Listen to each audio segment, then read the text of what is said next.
कंधमाल प्रबल जाड़ फुलबाणी सहर समेत समस्त अंचल घन कुहुड़ी सहित शीतर प्रकोप अधिक रही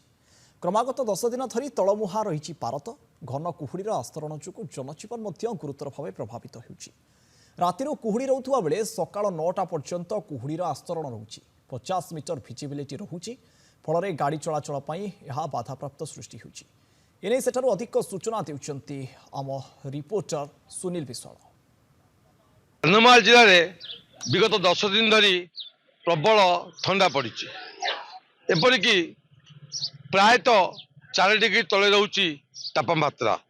उदयगिरी कथा कहतु बालीगुड़ा कथा कहतु दारिंगबाड़ी कथा कहतु फुलबाणी कथा कहतु जाड़ प्रबल रही शीतर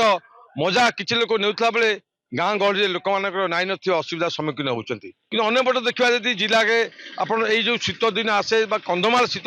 शीत पड़े मस आसिले समस्त अनेक बसता आम कंधमाल को जी कंधमाल शीतर मजा नेबू प्राय पर्यटक जिला भीतर जिते पर्यटक अच्छे से कंधमाल मुहां होता प्रत्येक जगार बर्तमान प्रत्येक पिकनिक स्पॉट से भिड़ देखा मिलती आम आज चा खटिक आसू जो चा खटी किसी लोग शीतर मजा नेवा सहित शीत निआ जाली बस आम कथा जन अच्छा भाई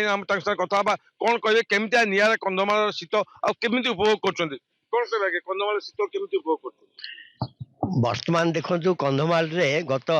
8-10 दिन धरिक प्रबल रु अति प्रबल होची जहाँकि फुलबाणी रे प्राय 6 डिग्री 5 डिग्री रही बेले एठू आउ मात्र 50 किलोमीटर दूर अजुदयगिरी 3.5 की पड़े आसुची दारिंगबाड़ी भी 5 पॉइंट्स रोची जहाँकि 10 दिन भितर अति मात्रा रे बढ़ी बढ़ी जाऊची ए वर्ष डेरी रे शीत आसिले वर्तमान जो माने कुहुड़ी सहित ये ठंडा आसी या गत वर्ष गत किछि वर्ष भी रेकर्ड भांगी एवं वर्तमान ठंडा जारी रही जोटा लोक मैंने साधारणतः बाहर दिन 10टा ना बाहरी पारना आउ साधारणतः गाँ गहली गरीब लोक मैंने से जीवन जीविका बिचेवाटा भी कष्ट हो जाऊँगी। बर्तमान देख पर्यटन ऋतु रे पर्यटक मैंने भी फुलबाणी के आसुँच किंतु बड़ दुखर कथा पर्यटन फुलबाणी रे जो धरण विकास होगा कथा डेभलप होगा कथा से टाइप रही पारिनी तेणु साधारण क्षोभ प्रकाश पाउची तेणु प्रशासन और राज्य सरकार एपाई स्वतंत्र दृष्टि देले पर्यटन विकास सहित ये जो कंधमाल शीत को समस्ते उपभोग करें शुणुले पर्यटन स्थली टी उन्नति है कि आउ भाई ना कौन कहे कुहुड़ी हो गोटे 50 मीटर देखा जाऊनी कौन कहे फुलबाणी रे ठंडा एथर 10 दिन है बहुत पड़ुची आम से एंजॉय करुचु ठंडा बहुत पड़ा मारे 20 वर्ष पर फुलबाणी एत ठंडा होती लगातार 10 दिन 12 दिन है ठंडा 5 डिग्री 6 डिग्री रोचे से आम खुशी अच्छु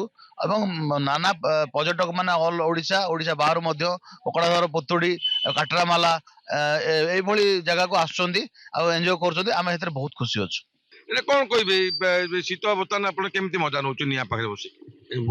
शीत तो प्रबल हो सर आम तो सका मर्णिंग आस 6टा 6:30 भितर आसु तो 7-8 दिन है प्रबल कुहुड़ी हो तो गाड़ी जावास बहुत असुविधा हो ठंडा वर्ष प्रबल लोक मैंने वर्ष बेसी कुहुड़ी शीत लोक पिकनिक बेसी आसुना आसुँच कम कम आसुँच एमती चलती शीत बहुत ये शुणुले इथर पर्यटन टे पर्यटन माने पर्यटक मैंने कम आसुवा अभियोग होचे पर्यटन स्थल उन्नतिकरण होना तेज जहाँ हो कंधमाल शीत एक निरा शीत ये शीत ऋतु आसिले लोक भिड़ जमी थाए सब सका उठे देखा पड़े निआ पाखे लोक बसी था यार मजापत नहीं था कंधमाल फुलबाणी सुनील विश्वाल नंदीघोष टीवी।